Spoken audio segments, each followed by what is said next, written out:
आता सविस्तर बातम्या। जिल्हा परिषद अखत्यारीत येणाऱ्या प्रलंबित विकास कामांना गती देऊन प्रकल्प तातडीने पूर्ण करण्यात याव्या अशा सूचना राज्याचे विधान परिषद विरोधी पक्षनेते अंबादास दानवे यांनी जिल्हा परिषद विकास योजना आढावा बैठकीदरम्यान अधिकाऱ्यांना केला। सामान्य प्रशासन, जिल्हा ग्रामीण विकास यंत्रणा, अर्थ, महिला व बाल विकास, ग्रामपंचायत, आरोग्य, कृषी, लघु पाटबंधारे, पशुसंवर्धन, शैक्षणिक, प्राथमिक व माध्यमिक, बांधकाम व पाणी पुरवठा व स्वच्छता विभागाच्या अधिकाऱ्यांशी यावेळी त्यांनी चर्चाही केली। जिल्हा परिषद विकास योजना आढावा बैठकीमध्ये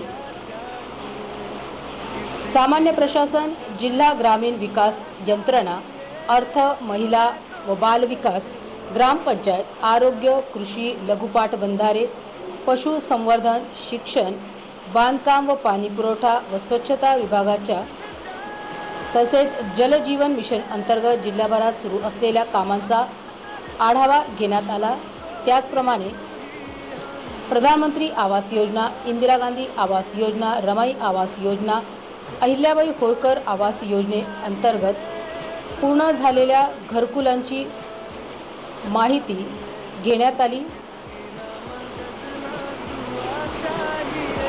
काही दिवसांपूर्वी सोयगाव तालुक्यातील मुलींच्या उपचारासाठी पैसे नसलेल्या बापाने केलेल्या आत्महत्या प्रकरणी आयुष्यमान कार्ड असूनही उपचार न केलेल्या डॉक्टरांवर गुन्हा दाखल करण्यात यावा। आपत्कालीन परिस्थितीत अशा कार्डधारकांना पैशाअभावी उपचारापासून हॉस्पिटल चालकांनी वंचित ठेवू नये असे आदेश व सूचना अंबादास दानवे यांनी या बैठकीत केल्या।